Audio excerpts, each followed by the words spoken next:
What is going on, everyone? My name is Northy, and we are back once again for the round 16 review for the week. It has been a very, very interesting week so far. A bit of disappointment, but it's okay because I know a lot of you guys have actually taken advantage of the fact that there are a few surprise things here and there. But I'm going to go through what I've got, have a look at how we did overall, and see where we kind of lay for the rest of the season, because there's some good and some bad to go through this week. But I'm keen. Hopefully you guys are too. If you guys are just as excited as I am, be sure to leave a like on the video, subscribe to the channel as well if you are new. We are on the trail to 3,000 subs. It is getting closer and closer every time, so it is really exciting, and I'm hopeful that you guys will help me out if you are new to the channel. So thank you very, very much for tuning in once again, and let's get into the round 16 review. So here we are on the main page. A few surprising ones for the top scorers. We have here, it doesn't actually show the forward, but we'll be able to find it in a sec. Sherry managed to top the forward line. Whitfield had a crazy game in the back line. It is just a very, very strange week so far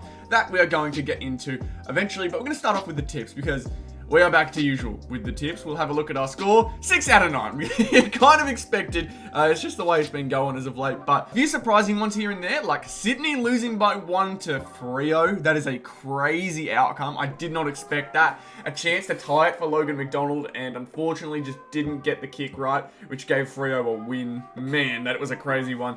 But we see some other ones that were expected. We had the Carlton one, the Doggies one, the Hawthorn one, I think was expected. And then a lot of unexpecteds, like I mentioned, the Sydney one. But we had Geelong beating Essendon quite comfortably in the end. It was a little close, but a few controversial calls. That has been the talk of the town as of late. Gold Coast continue their ridiculously strong form at home. I do not understand this team. Gold Coast beats Collingwood 101 to 90. Just how? I do not understand it. Gold Coast are awful anywhere outside of People First Stadium, and it's worrying. Because if they make finals, they're almost definitely not getting the home final, or at least a meaningful home final. It's just strange. I do not know how they've done it, but let's hope they pick it up rather than lose the form they've got at home, because, man, it's getting confusing now. Adelaide beating the Giants. I don't know where this came from, this poor Giants overall performance. Just strange. Melbourne nearly beating Brisbane. That was probably the biggest surprise. I think more people expected Brisbane to pump them, but didn't end up happening. But 6 out of 9, it's pretty expected. I mean, if we go back to last week, 6 would have gotten another perfect score, but not the case this week. As I said, once you get to 9, it gets a bit more difficult, and so I kind of expected to do this poor, but we'll be all right. It's nothing to worry about. We go over to, let's go Star Powers. I think Star Powers kind of tells you how the week went. This was what we had. A few good and a few bad. Biggest disappointment, I think, this week, Maxi Gawn, 77. This was very unexpected. This is getting kind of like concerning now, because especially if I'm using him for double points, 9 disposals is just not going to do it. That game against Brisbane, I'm surprised how well Oscar McInerney kind of had his way over him. Very, very surprised, but let's hope that it's just one of those poor games. We're just going to have to really work hard on the matchups, I reckon, in these upcoming weeks. But we go to Nick Martin, 79. Also not great. But you have a look here. Jason Horne-Francis now wants to top it. I don't get it. Jason, you're annoying the hell out of me, and I just did not like this next gen area this week. Just tough. But we did have Lockie Whitfield, 160. That is a big win. Huge win. Just exactly what we wanted. That 160 coming in clutch for us. Then we go over to midfield bull. Again, Paddy Cripps coming in clutch for us. Jack Sinclair had the best one, but I'm not mad with the Paddy Cripps 129.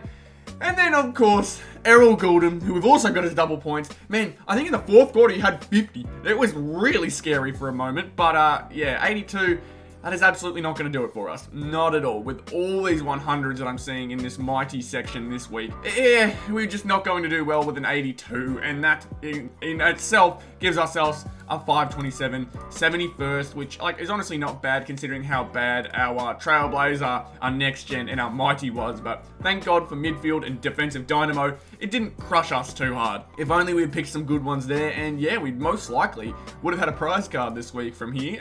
I think if I mixed up the Trailblazer, but then again, Trailblazer's hard to choose from. It's hard to change from there.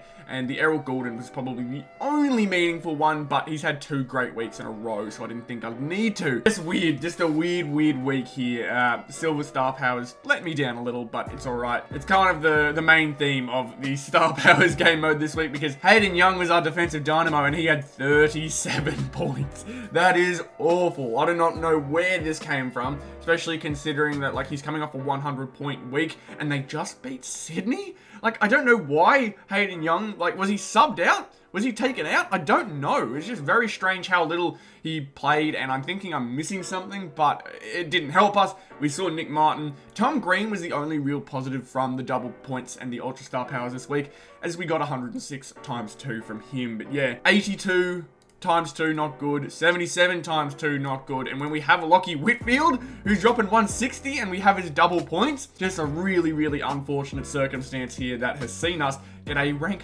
211 and 646. That is awful. That is not what we want to see at all. Have to get better there. There's plenty of players we could have picked up, like Nick Dacos did better. Even Rosie, who we had to start the year, he did better. We have Tom Green, who was actually the best one. We saw Whitfield. Next gen, yeah, we only had Martin, but we wouldn't want to use his double points. And then Trailblazer, yeah, just overall, we did not have the right cards to make this a really good week. If we maybe switched in Dacos and Whitfield, and then the rest of them we had kind of switched around, maybe taken out Maxi Gorn. I don't know, Zorko continues to kind of play on my mind as to whether he gets a spot in the future, but it's just so hard to pick anyone else other than Max Gorn, especially when we've got his double points. He averages 120 for this season, which is now dropped to 119. That goes to show you his form as of late, and Melbourne in general, but I don't know. It's just been a tough one for Star Powers this week, and we kind of just have to take it on the chin and move forward. We go now to top team, and top 4, I was so worried with this week of top 4. The Sydney poor performance just really worried me. Like, we'll check Heaney here with the 79. That is nowhere near what we want. The best one being Rankin with 115, who we were talking about, which kills me because Isaac Rankin, I said it. I thought about chucking him into my top 18. We didn't end up doing that, I don't think, so we missed out on that. And then Cozzy, he finally has a good game as soon as we take him out. Like, it's actually frustrating how unlucky it feels we get sometimes. I do not know how to go around it. We've talked about Max. Tristan Sherry, I am so shocked as to how good he's been as of late. Like, consistently good. Like, he may need to consistently get this ruck position. I am in shock. We talked about Goulden before, and Dacos was there as well. Not the best Dacos, but, like, he was good enough to make sure that our top 4 wasn't absolutely diabolical. And that gave us a rank 228, which is not what we want to see in our most prized mode. We are still rank 1. Thank God. 353 keeps us in front, but man, it does not give me much hope if this is how we're going to keep going. We're just going to have to hope that this is a random bad week, because you can see this person here is about 400 off, and he gained 100 on me this week. So I really can't afford bad weeks. I just need to grab a prize card from here soon. I really do. I need to make sure I grab one from here soon. Otherwise, there's going to be some big problems coming up with the top 4, because I guarantee you, this dude is not the closest one near me. There is someone else closer.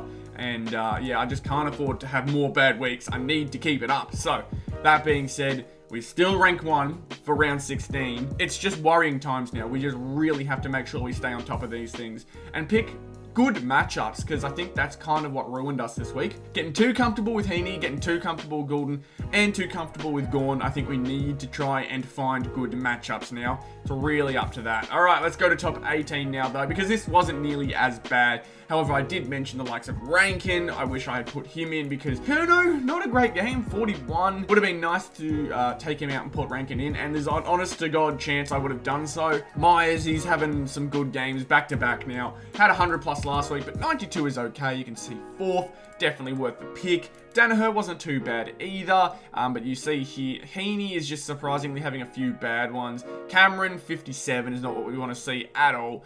It is just the fact now that we've just got to find the right matchups. But then again, do you really think the right matchup for Adelaide was GWS? I don't know. I feel like this was really unlucky for us. It's just because I mentioned him in last preview, in the round 16 preview, that I'm just annoyed that I didn't put him in. But that's all right. We just move forward. We have a look in the midfield now. Walsh was our best with 132. Great pick up there. Even though Anderson scored 140, I do not trust it. I do not trust it. I just can't. But Walsh in there. Cripps, we had enough star powers, so maybe should have put him in here as well. The Bont was a good pick. I kind of had the thought of who is going to be the one that stops Bont, because Will Phillips just isn't going to be able to like sustain a tag on him, and he didn't. 126. There's some others here. Neil, who I thought would kind of burst out, had the 9 marks. He looked honestly a lot worse than 100 when the quarter was coming to an end, but we will be okay with the end result there. But then we get further down, we have Golden and Merritt, definitely the least exciting players for us, and some that may need to be on the chopping block because some things have to change here. I think we've gotten too comfortable with Merritt. Neil will probably get a switch out. I know that he can occasionally have the really, really good game, but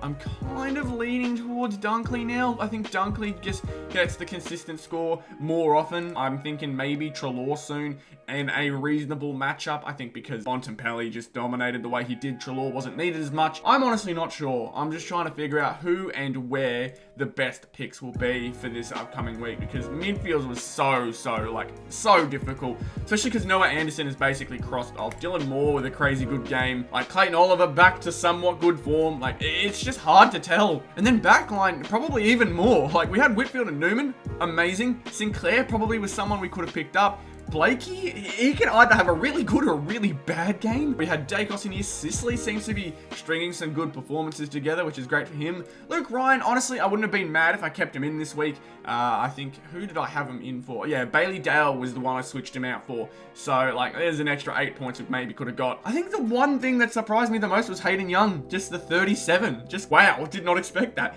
1 mark, 17 disposals, 9 kicks, 8 handballs.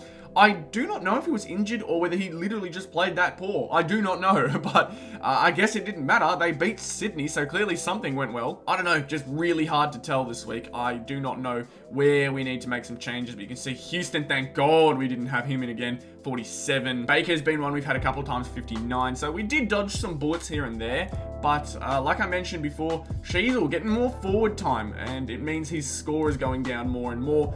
I like the change up from North. I think they're getting more competitive each week, and I'm hopeful that'll really turn out in a great win sooner rather than later. But 27 disposals, 5 marks, and the 2 1%ers. I'm not sure what the 1%ers actually are, whether they're tackles or not, but yeah, just Sheasel's 91 really keeps me from consistently putting him in the top 4 spot even, but he usually gets himself a backline spot in our top 18. Just overall, really strange week. It's just players you thought would do well based off of the form they've had not doing as well, and you can see it got us ranked 77. It's honestly not that bad. I thought it'd be a lot worse, but yeah, 77 is not a prize card, so that's the only thing we care about. We are ranked 4 here for top 18 still in the season. I do not see us getting a top 3 or a first place position at this point. I think it's going to take a lot to do so. We're going to need to get a first place sometime soon if we want to do so, but that's obviously a lot easier said than done. So this team, it's done all right, but again, no prize cards really does equal a fail this week, and hopefully you guys did better than I did.